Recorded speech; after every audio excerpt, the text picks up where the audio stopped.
একটা সময় বিলাসবহুল পণ্য হিসেবে গণ্য হতো এয়ার কন্ডিশনার বা এসি। শুধুমাত্র ধনীদের ঘরেই শোভা পেত বিলাসী এই পণ্যটি। তবে সময়ের বিবর্তনে এখন মধ্যবিত্তরাও হর হামেশাই এটি কিনে থাকেন। কিন্তু এসির একটি সমস্যা হচ্ছে এর অতিরিক্ত বিদ্যুৎ বিল, যা জীবনযাপনকে আরো ব্যয়বহুল করে তোলে। তবে সামান্য বুদ্ধি খাটালেই এসি চালিয়েও কমানো যায় বিদ্যুৎ বিল। এয়ার কন্ডিশনারের ডিফল্ট তাপমাত্রা 24 ডিগ্রি সেলসিয়াস হওয়া বাঞ্ছনীয়। এই তাপমাত্রা মানবদেহের জন্য স্বস্তিদায়ক। এসির তাপমাত্রা বাড়ালে প্রতি ডিগ্রির জন্য 6% করে বিদ্যুৎ সাশ্রয় হয়। ফলে 18 ডিগ্রির বদলে 24 দিয়ে রাখলে বিদ্যুৎ খরচ বাঁচবে অনেকটাই। ইনভার্টার এসি কিনুন। এ ধরনের এসির মোটরটি প্রয়োজন মতো নিজস্ব চলার গতি পরিবর্তন করতে পারে। ইনভার্টার এসিতে থাকা সেন্সর ঘরের তাপমাত্রার উপর নির্ভর করে কম্প্রেসার পুরোপুরি বন্ধ না করে মোটরটির চলার গতি কমিয়ে দেয়। ফলে বিদ্যুৎ খরচ কম হয়। এসির শীতল বাতাস যেন বাইরে বের না হয় এমন একটি এয়ার টাইট রুম বেছে নিতে হবে এবং নির্দিষ্ট তাপমাত্রায় এসি চালু রাখতে হবে।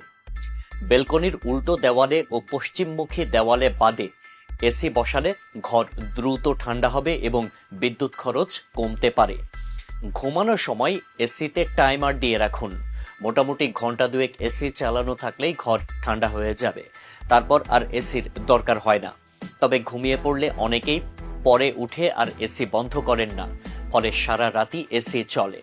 এতে বিদ্যুৎ বিল বেশি আসাটাই স্বাভাবিক। তাই ঘুমানোর আগে যদি টাইমার সেট করে রাখেন, তাহলে আপনি ঘুমিয়ে পড়লেও নির্দিষ্ট সময় পর এসি ঠিকই বন্ধ হয়ে যাবে। এতে বিদ্যুৎ ও অর্থ দুটোই সাশ্রয় হবে। ঘরের তাপমাত্রা যত বেশি হবে ততই কুলার বা এ ধরনের যন্ত্র ঘর ঠান্ডা করবে দ্রুত। সেক্ষেত্রে বেশি সময় ধরে এসি চালানোরও প্রয়োজন পড়বে না, ফলে বিদ্যুৎ বিলও কমবে। এর জন্য ঘরে মোটা পর্দা লাগান। এতে বাইরের গরম হাওয়া ও আলো কম আসবে, ফলে ঘরও তাড়াতাড়ি ঠান্ডা হবে। এসির তাপমাত্রা অবশ্যই 24 থেকে 26 ডিগ্রি সেন্টিগ্রেডের মধ্যে রাখুন। সারা রাত যদি এসি চালু রাখতে চান, তাহলে ঘুমানোর আগে এসি স্লিপ মোডে দিয়ে রাখুন। এতে বিদ্যুৎ কম পড়বে। যে কোনো বৈদ্যুতিক যন্ত্রপাতি পুরনো হয়ে গেলে তার গুণমান খারাপ হয়ে যায়। অনেকদিন ধরে একই যন্ত্র ব্যবহার করলে তা ধীরে ধীরে খারাপ হতে থাকে। শীততাপ নিয়ন্ত্রিত যন্ত্রের ক্ষেত্রেও একই ব্যাপার। বেশি পুরনো হয়ে গেলে বিদ্যুৎ পড়ে বেশি, স্বাভাবিকভাবে বিলও বেশি আসে। নিয়মিত এসির ফিল্টার পরিষ্কার করতে হবে, তা না হলে ফিল্টারে জমে থাকা ময়লা বা ঝুলের কারণে বিদ্যুৎ বেশি পড়বে।